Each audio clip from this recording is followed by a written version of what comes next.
मध्ये आपलं स्वागत आहे. धन्यवाद ताई, आम्ही तुमच्याकडनं जाणून घेऊ, आता हे पक्षातर्फे आपण संभावित उमेदवार आहात, आपली पण तयारी आहे रिंगणात, पुढे विधानसभाची निवडणूक आहे, कशा प्रकारची आपली मोर्चे बांधणी आहे, काय आपले मुद्दे आहे आणि काय आपली रणनीती राहणार त्याबद्दल सांगा. आता विधानसभेचं लोकसभा नुकतीच झाली आहे आणि विधानसभा पुढे आहे. सगळ्यात महत्त्वाचं या आमच्या जिल्ह्यामध्ये आहे बेरोजगारी आणि स्त्रियांचे प्रश्न. स्त्रियांना पण रोजगार नाही आहे. तर स्त्रियांचा प्रश्न हा महागाईपासून सुरुवात होतो आणि शिक्षणावर संपून येतो. कारण की मुलांचं शिक्षण झाल्याशिवाय कोणतंही कुटुंब सक्षम होत नाही आणि मुलांचं शिक्षण इतकं, आता शिक्षणच पद्धती इतकी महाग झालेली आहे. तर सर्वात महत्त्वाचा माझा मुद्दा राहणार आहे त्याच्यामध्ये बेरोजगारी आणि शिक्षणाशिवाय तुम्हाला रोजगार मिळणार नाही आणि रोजगार आल्याशिवाय तुमचा आर्थिक परिस्थिती सुधारणार नाही. तर हा माझा मूळ मुद्दा राहणार आहे, आरोग्य, शिक्षण आणि बेरोजगारी. लोकसभा निवडणुकीनंतर राजकीय वातावरण असे आहे की आता हे जी महाविकास जी आघाडी आहे ॲक्शन मोडमध्ये आहे आणि ॲक्टिव्ह फॉर्ममध्ये आहे. तर मला सांगा, याचा फायदा आपल्या चंद्रपूर मतदारसंघामध्ये किती होऊ शकते, काय समीकरण आहे त्याबद्दल सांगा. लोकसभेमध्ये सगळ्यांनी, इंडिया आघाडीच्या सर्व पक्षांनी, घटक पक्षांनी, अनेक संघटनांनी, मी तर म्हणेल की विरोधी पक्षाच्या संघटनांनी सुद्धा काँग्रेससाठी मदत केलेली आहे आणि तो फ्लो, तो उत्साह आतापर्यंत कायम आहे. आणि जर योग्य उमेदवार मिळाला काँग्रेसला तर तो फ्लो कायमच राहणार आहे. आणि तसं पक्षश्रेष्ठी त्यांच्याशी बोलत आहेत, चर्चा करत आहेत आणि मिळूनच निवडणूक होणार आहे आणि ते कायम सोबत राहणार आहेत. नुकताच महायुती सरकारतर्फे विविध योजना, जे लाभकारी योजना आहे, कल्याणकारी योजना आहे, महिलांसाठी आणि पुरुषांसाठी, शेतकऱ्यांसाठी, आता हे जे यांनी घोषणा केलेली, जाहीर केलेली आहे, आता निवडणुकीच्या वेळी केली त्यांनी. मुख्यमंत्री माझी लाडकी बहीण योजना आणि भाऊ योजना पण यांनी राबवलेली आहे. तर त्याचे इम्पॅक्ट कशा प्रकारे होऊ शकतं त्याबद्दल सांगा. मी सांगते. लाडकी बहीण योजनाचं मी आताच एका सेतू केंद्रासोबत बोलून आले. लाडकी बहीण योजना अतिशय फ्रॉड योजना आहे असं त्यांनी सांगितलं. कारण की फॉर्म भरल्यानंतर एक OTP आल्यानंतर तिथे ऑडिट येते आणि ऑडिट झाल्यानंतर परत तो फॉर्म भरावा लागते आणि तो फॉर्म भरल्यानंतर आणखी एक OTP येतो आणि तो OTP आल्यानंतर त्या लोकांनी, सेतूवाल्यांनी जेव्हा अधिकाऱ्यांना फोन केला तर ते म्हणतात की आम्हाला याच्याबद्दल माहीत नाही किंवा मॅडम नाही आहेत. म्हणजे माझ्या तर मते वाटतं की लाडकी बहीण योजना हे विधानसभासाठी दिलेला लॉलीपॉप आहे. सरकार बदलेल किंवा नाही बदलेल, परंतु सरकार यावं यासाठी ज्या पद्धतीने विरोधी पक्ष खोटं बोलून, संविधानाचा विषय घेऊन किंवा म्हणजे कोणते अनेक विषय घेऊन ते लोक जे फ्रॉड करत असतात, त्या पद्धतीने माझ्या मते तरी ही लाडकी बहीण योजना येणाऱ्या काळात फ्रॉड आणि फोल ठरणार आहे. चंद्रपूर मतदारसंघाचा आपण एक आढावा बघितलं तर येथील जे शेतकऱ्यांची जी समस्या आहे, त्यांना विमा कंपनीकडनं सर्रास फसवणूक होत आहे, आत्महत्या वाढत आहे, शेतमालाला भाव नाही आहे आणि पंचनामे पण बरोबर होत नाही आहे. तर मला सांगा, आता जर आपल्याला संधी मिळाली तर यावर आपण कशा प्रकारे उजेड देणार त्याबद्दल सांगा. शेतकऱ्यांसाठी खरं तर ह्या देशाचा कणाच शेतकरी आहे आणि मला असं वाटते की ह्या देशामध्ये पोलिसांना आणि शेतकऱ्यांना सगळ्यात जास्त फॅसिलिटी मिळाली पाहिजे.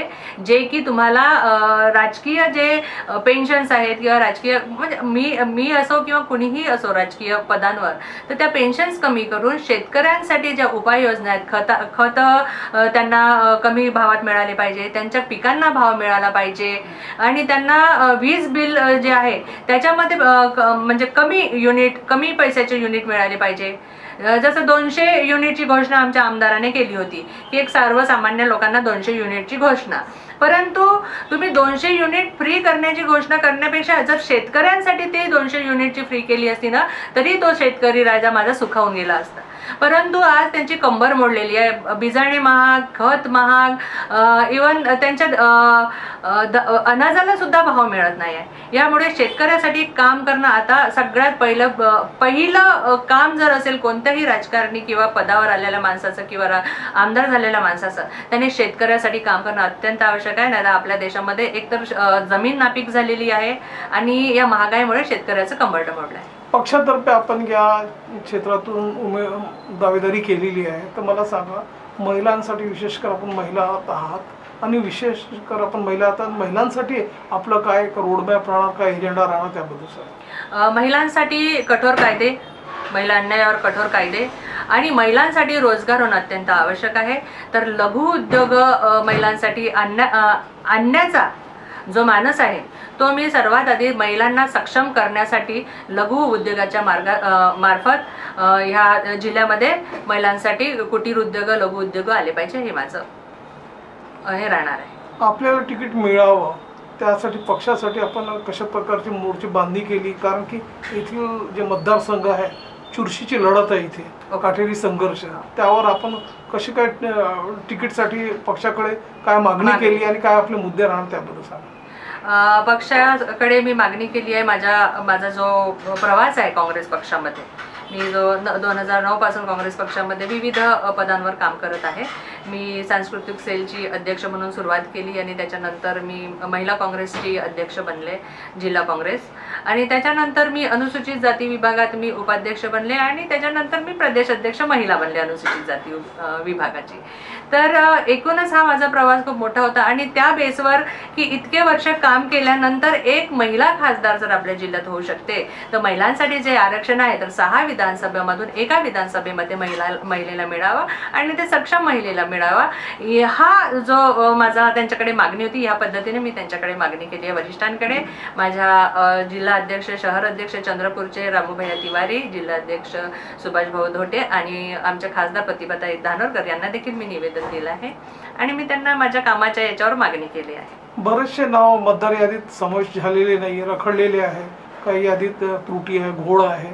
तर मला सांगा कशा प्रकारचे आपण एक अवेअरनेस क्रिएट करत आहे आणि शिबिर राबवत आहे त्याबद्दल सांगा. आमच्या काँग्रेस पक्षातर्फे ज्या वेळेस लोकसभा निवडणूक संपलं त्यावेळेसच एक नोटीस निघाला की प्रत्येक वार्डामध्ये आम्ही हे लावलेले आहेत, बूथ लावलेले आहेत आणि प्रत्येक वार्डातला माणूस, प्रत्येक वार्डातला पदाधिकारी मतदार नोंदणीचं काम, नवीन मतदार नोंदणीचं काम प्रत्येक वार्डामध्ये होत आहे. आणि काँग्रेस पक्षाचं तुम्ही जर सर्वे केला तर प्रत्येक एरियात तुम्हाला मतदार नोंदणीचं काम सुरू दिसतं.